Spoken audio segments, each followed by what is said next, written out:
I looked around upon the world, and saw that it was shadowed by sorrow and scorched by the fierce fires of suffering. And I looked for the cause. I looked around, but could not find it. I looked in books, but could not find it.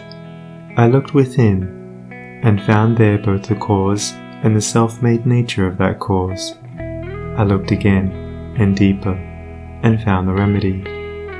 I found one law, the law of love, one life, the life of adjustment to that law, one truth, the truth of a conquered mind and a quiet and obedient heart. And I dreamed of writing a book which should help men and women, whether rich or poor, learned or unlearned, worldly or unworldly, to find within themselves the source of all success, all happiness, all accomplishment, all truth. And the dream remained with me, and at last became substantial, and now I send it forth into the world on its mission of healing and blessedness, knowing that it cannot fail to reach the homes and hearts of those who are waiting and ready to receive it. James Allen.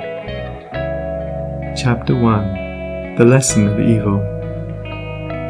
Unrest and pain and sorrow are the shadows of life. There is no heart in all the world that has not felt the sting of pain. No mind has not been tossed upon the dark waters of trouble. No eye that has not wept the hot blinding tears of unspeakable anguish.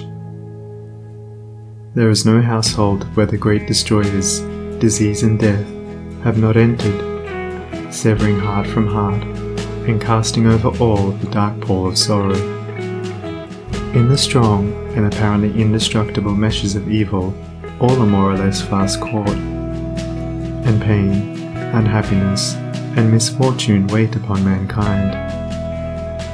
With the object of escaping or in some way mitigating this overshadowing gloom, men and women rush blindly into innumerable devices, pathways by which they fondly hope to enter into a happiness which will not pass away. Such are the drunkard and the harlot, the revel in sensual excitements. Such is the exclusive aesthete, who shuts himself out from the sorrows of the world, and surrounds himself with innovating luxuries.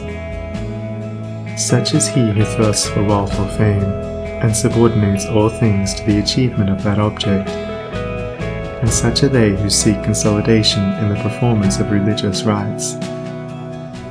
And to all the happiness sought seems to come, and the soul, for a time, is lulled into a sweet security and an intoxicating forgetfulness of the existence of evil. But the day of disease comes at last, or some great sorrow, temptation, or misfortune breaks suddenly in on the unfortified soul, and the fabric of its fancied happiness is torn to shreds. So over the head of every personal joy hangs the Damocletian sword of pain, ready, at any moment, to fall and crush the soul of him who is unprotected by knowledge. The child cries to be a man or woman. The man and woman sigh for the lost felicity of childhood. The poor man chafes under the chains of poverty by which he is bound, and the rich man often lives in fear of poverty, or scours the world in search of an elusive shadow he calls happiness. Sometimes the soul feels that it has found a secure peace and happiness in adopting a certain religion, in embracing an intellectual philosophy, or in building up an intellectual or artistic ideal. But some overpowering temptation proves the religion to be inadequate or insufficient. The theoretical philosophy is found to be a useless prop, or in a moment, the idealistic statue upon which the devotee has for years been laboring is shattered into fragments at his feet. Is there, then, no way of escape from pain and sorrow? Are there no means by which bonds of evil may be broken? Is permanent happiness, secure prosperity, and abiding peace a foolish dream? No, there is a way, and I speak it with gladness, by which evil can be slain forever. There is a process by which disease, poverty, or any adverse condition or circumstance can be put on one side, never to return. There is a method by which a permanent prosperity can be secured. free from all fear of the return of adversity, and there is a practice by which unbroken and unending peace and bliss can be partaken of and realized. And the beginning of the way which leads to this glorious realization is the acquirement of a right understanding of the nature of evil. It is not sufficient to deny or ignore evil. It must be understood. It is not enough to pray to God to remove the evil. You must find out why it is there and what lesson it has for you. It is of no avail to fret and fume and chafe at the chains which bind you. You must know why and how you are bound. Therefore, reader, you must get outside yourself and must begin to examine and understand yourself. You must cease to be a disobedient child in the school of experience and must begin to learn, with humility and patience, the lessons that are set for your edification and ultimate perfection. For evil, when rightly understood, is found to be not an unlimited power or principle in the universe, but a passing phase of human experience, and it therefore becomes a teacher to those who are willing to learn. Evil is not an abstract something outside yourself. It is an experience in your own heart, and by patiently examining and rectifying your heart, you will be gradually led into the discovery of the origin and nature of evil, which will necessarily be followed by its complete eradication. All evil is corrective and remedial, and is therefore not permanent. It is rooted in ignorance of the true nature and relation of things, and so long as we remain in that state of ignorance, we remain subject to evil.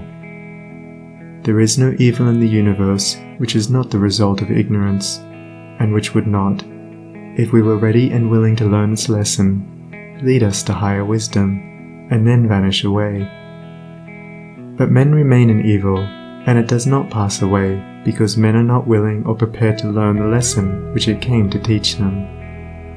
I knew a child who, every night when its mother took it to bed, cried to be allowed to play with the candle, and one night, when the mother was off guard for a moment, the child took hold of the candle. The inevitable result followed, and the child never wished to play with the candle again. By its one foolish act it learned perfectly the lesson of obedience, and entered into the knowledge that fire burns. And this incident is a complete illustration of the nature, meaning, and ultimate result of all sin and evil. As the child suffered through its own ignorance of the real nature of fire, so older children suffer through their ignorance of the real nature of the things which they weep for and strive after, and which harm them when they are secured. The only difference being that in the latter case, the ignorance and evil are more deeply rooted and obscure.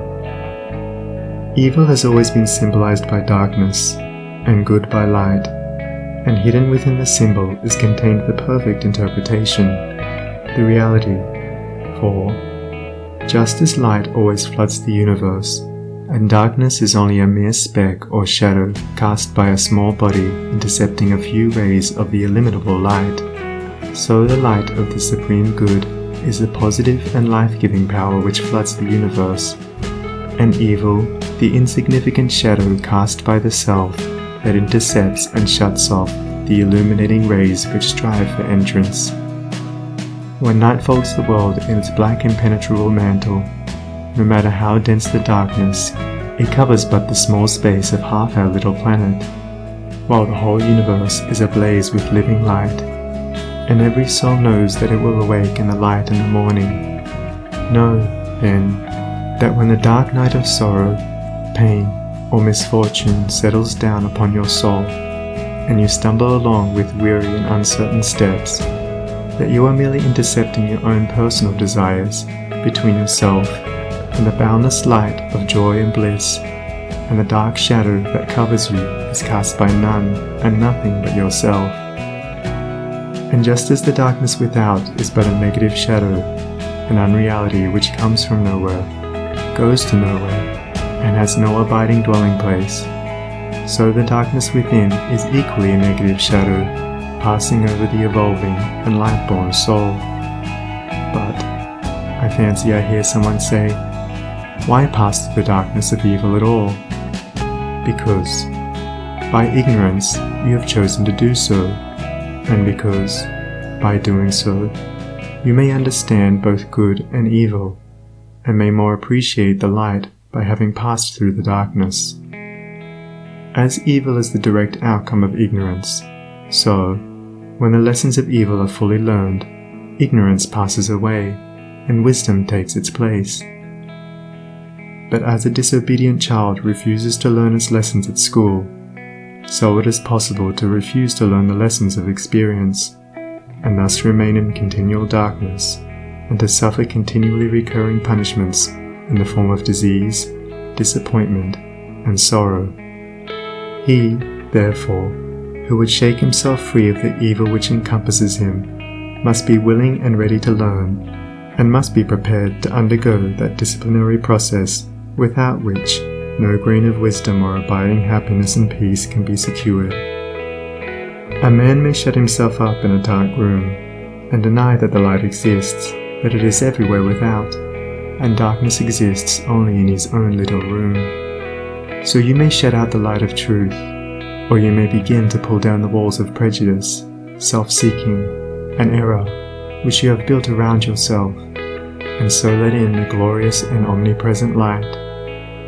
By earnest self-examination, strive to realize, and not merely hold as a theory, that evil is a passing phase, a self-created shadow, that all your pains, sorrows, and misfortunes have come to you by a process of undeviating and absolutely perfect law, have come to you because you deserve and require them, and that by first enduring, and then understanding them, you may be made stronger, wiser, nobler.